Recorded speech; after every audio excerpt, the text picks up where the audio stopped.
remember this day like it was yesterday, for a lot of reasons. I was 23 years old, and even though, it wasn't the most glamorous job, I remember making a lot of money at that age.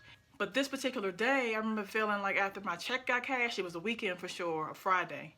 And I was in the mall with my two roommates. I had 3 roommates during this period, but only 2 was with me that day. One of them I'm gonna call Fly Girl because she does not want her name. I'm sure she doesn't want me to say her name about this, but I called her that because she knew how to dress her ass off, so that's why.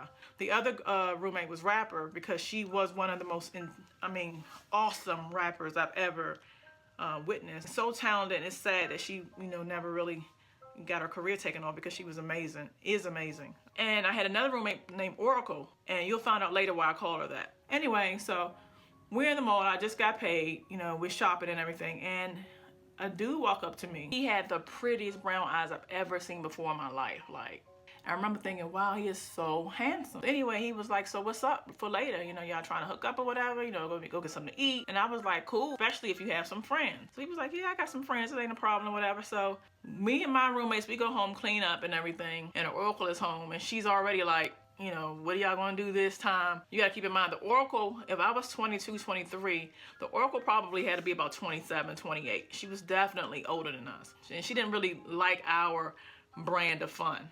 She's like, what are y'all doing now? And I'm like, we know we got some company and we're gonna get something to eat. You still felt like you had to answer to somebody when she was around. We get the apartment together and we can hear them pulling up. So back then I used to date cars, something crazy. And I believe he had a 300ZX, but all his friends came too. So they had like all the latest cars. They outside of our apartment complex parking. If anybody who's looking at this video, it was in Quincy Manor Apartments. So I'm sure it's gonna be some people who know the area I'm talking about. He came up with his friends, they parked. Every last one of them was attractive. Before I let my dude in, the other guys came in first. The moment Dre came in, she pulled me to the side and was like, can I talk to you for a minute? And I'm like, all right. And I'm not really trying to talk to her. I got a dude over or whatever. Anyway, I go, not to be petty. And she said, I don't like that dude. I don't trust him. Something is wrong with him. And I'm like, just by looking at his face. Now, I'm going to do another video on the Oracle. And this is true. There are people in my life who can vouch to this. She had a way about herself where she would just know certain things. And it always creeped me out. I almost never wanted to know because I wanted to have a good time. I was young. And I wanted to have a good time. But she was like, I'm not feeling this dude. Be careful. So anyway, she go back. Of course, she's not going to convince me, to put him out. I like him, and we're having a good time. So we're in my living room. We're playing go-go. I'm from D.C., so anybody knows who's from D.C., you already know what I'm talking about as far as go-go. We got Backyard, on the tape cassette. We got Junkyard. We got all these tapes just going back and forth. We just, playing these tapes. We were all rocking and having a good time. The Rapper had her dude, the Fly Girl had her dude, and then I had my dude, and there was 2 other dudes there. And after a while, I started smelling something. I'm like, what is this smell? And I know it's not us because we spent all day cleaning, trying to get ourselves together for these niggas. So I go up on my dude, and I smell, it's him. And I was like, it's you, right? Thinking maybe it's something on his shoes or something like that, because back then he had the high-tech boots and shit. He was like, it ain't me. I said, it is you. So I'm playing, but then when I realized he was getting serious, I kind of back off, but he was already there. It was 0, on a scale from 0 to 100, he was like on a 150. He was already real pissed. He was like, man, fuck it, I'm leaving. So he's like, y'all coming? And the niggas is like, nah, like we had food, we had drinks, we was partying, we was having a good time before we even went out. So that his friends are like, nah, I'm chilling, why am I leaving? So he leave and get mad. Of course I'm upset that my dude left, who I'm supposed to be kicking it with. But at the same time, I had been eyeing his other friend the whole time too. So I was like, he's a little cutie, so, I don't normally go like that, but shit, if he gone, I'm not gonna be by myself either. About 5 minutes later, I heard him knocking on the door. Boom, boom, boom, boom, boom. Like a real hard knock on the door. I'm like, what the fuck? So I look at my people, and he was like, give me my tape. So we all thought it was funny. My friends, the Rapper, the Fly Girl, the Oracle's in the back. She doesn't want any part of it, but I'm sure she hears all of this nonsense. All his friends are laughing. We having us a good time. So I was like, what tape you want? He said, I want my motherfucking tape, my Backyard tape. So I'm like, give me this dude's tape or whatever. They bring his tape. So the chain was still on the door. He says, where's my tape? And I remember taking the tape and I'm inching the tape out towards him to give it to him. And as I'm inching the tape out, I see something silver coming up. It's the barrel of a gun. This nigga's about to shoot me in my house.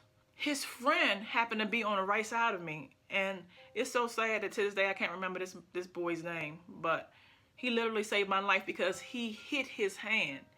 And when he hit his hand, the gunshot sounded off in the floor below me. Hearing that, it was startling. It scared the hell out of me. I heard his footsteps running down. All his boys ran out of the house. You know, all of them ran out. All you heard was car doors closing and them scurrying off. So me, the fly girl, the rapper, are on the couch across from the door. And the Oracle finally comes out and she's sitting in a recliner across from us. I mean, we're silent at this point. You know, we're horrified. What just happened here? Next thing I know, I hear more banging. So he's like, well, oh my God, what is that? What is that? So I finally go because the knocking is incessant. It won't stop. You know, it's like really persistent knocking. So I finally go and I see men dressed in all black from head to toe. Can't see their faces. When one of them turned around, it said SWAT. So we ended up opening the door and they all piled inside. You can hear their shoes, you know. It had to be like 4 or 5 cops, you know. And they're looking at us, what just happened? And we give them the story. And they're like, what are their names? And I was like, my dude's name Dre. And then the rapper said her nigga name was Wop Wop. You know, and then the fly girl said that her dude's name was Knox. Like, it was we didn't know their real names. You know, this is back in the day where nicknames suffice, especially if you're living in the hood, because people know each other by nicknames. You mean Dre with the brown eyes, you know, Wop Wop with the this and that, you know, so you knew people, you know, it wasn't frowned on. But when dudes are firing in your apartment, you know, because you're being young and ridiculous, then it's a whole different monster. But I remember being so embarrassed. But he ended up taking our information, and I said, well, can you tell me outside of the thing? Because it seemed like it was so many cops. Like, why would they need to bring that many? And he told us that the bullet had went into the floor below. And by going into the floor below, it missed a lady who was nursing her baby by a matter of inches. Had it moved to the left or to the right, he would have shot that baby in the head. The bullet went straight down to the floor. So I'm always reminded, like, you know, how close things have come. You know, it's no wonder why I'm a writer. Like, you know, I have stories for days, and you guys are going to find out a lot of them. But he almost killed the baby, you know, by firing in my floor below me. So that's definitely a story we'll never forget. And I'm going to finish this story, the next story I want to tell you guys about the Oracle, because it needs to be told. It comes right after this.